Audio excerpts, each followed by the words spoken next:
penetapan tersebut antara lain: 1. Interferensi bahasa ibu. 2. Penguasaan kosakata yang kurang. 3. Kurangnya minat baca. 4. Kesalahan dalam menggunakan bahasa Indonesia yang baik dan benar.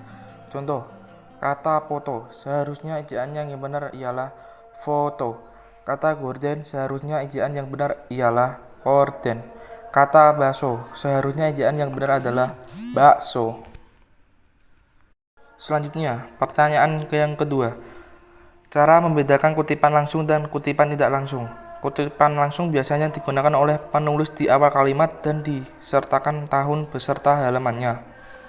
Contohnya, menurut 45 2013 4 mahasiswa dianjurkan sejak awal untuk menentukan metode seperti penelitian apa yang akan digunakan pada penelitian skripsi, tesis, dan disertai mahasiswa perlu memasukkan pandangan yang luas dalam suatu penelitian, yaitu suatu pandangan yang mendukung asumsi ontologis, epistemologis, aksiologis, dan metodologis kualitatif dan kuantitatif. Kutipan tidak langsung, nama penulis selalu diletakkan di akhir kalimat dan juga menyertakan nama penulis beserta tahun terbitnya sumber tersebut. Contohnya, seperti yang dikemukakan oleh Altenberg bahwa puisi mempergunakan sarana-sarana kepoin kita secara bersama-sama untuk jaringan efek sebanyak-banyaknya. Pertanyaan yang ketiga, perbedaan biografi dan bibliografi. Biografi adalah riwayat hidup seseorang yang ditulis oleh orang lain. Karena biografi disusun oleh orang lain dalam penulis biografi, biasanya penulis biografi mengandalkan berbagai sudut pandang terkait tokoh serta bermacam dokumen pendukung. Dalam biografi dijelaskan secara lengkap tokoh yang ditulis dari lahir hingga meninggal, serta disebutkan juga jasa dan karya yang telah diciptakan oleh seseorang yang digambarkan dalam biografi. Bibliografi adalah daftar buku atau karangan yang merupakan sumber rujukan dari sebuah tulisan atau karangan atau daftar tentang suatu subjek ilmu, dan bisa dikatakan bibliografi adalah daftar pusaka. Bibliografi mencakup deskripsi buku yang meliputi judul, pengarang, tahun terbit, nama penerbit, serta kota terbit.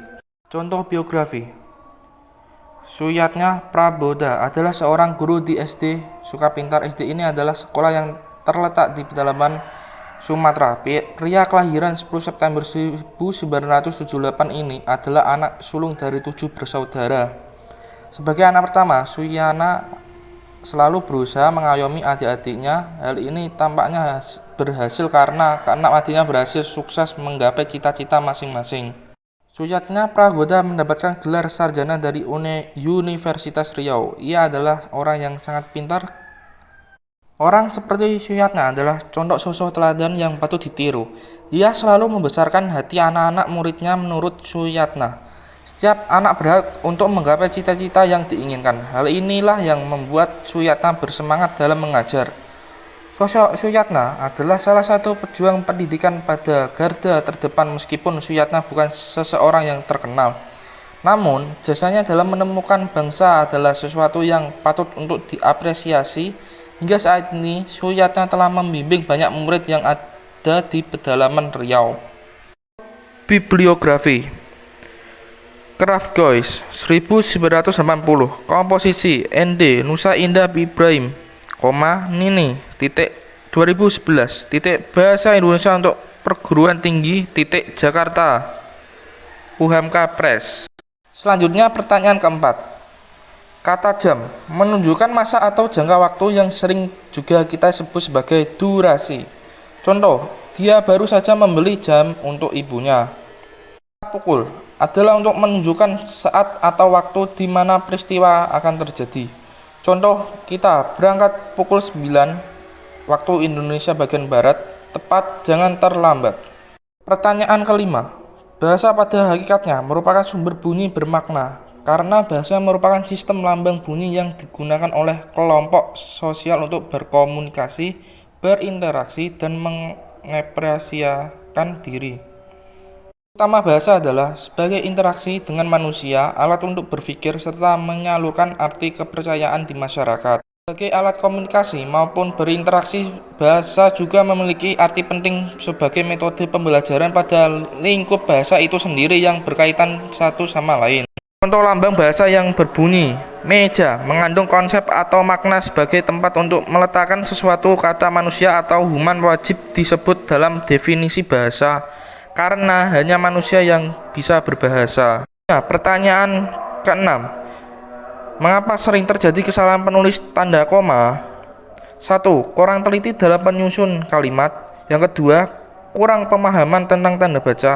Yang ketiga, rendahnya minat baca. 1. Pemisah unsur rincian dalam kalimat. Pada rincian terakhir yang biasanya diikuti kata hubung, sebelumnya tetap diberi tanda koma.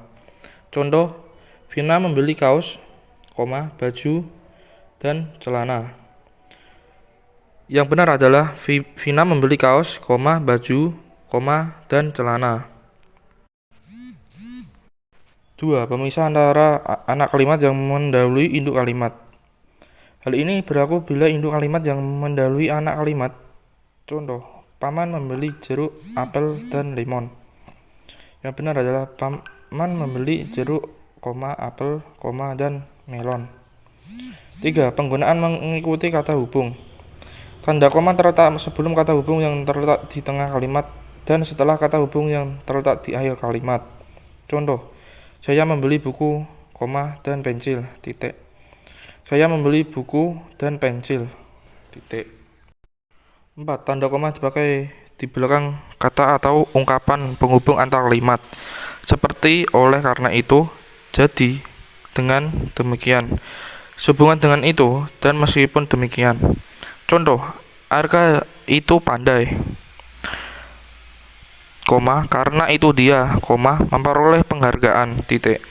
Arka itu, yang benar adalah Arka itu pandai, karena itu, dia memperoleh penghargaan, titik.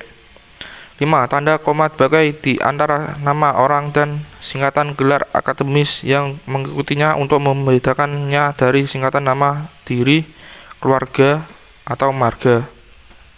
Contoh, Siti Aisyah, S.H, M.H. Yang benar itu adalah Siti Aisyah, S.H, M.H. Selanjutnya adalah pertanyaan ketujuh.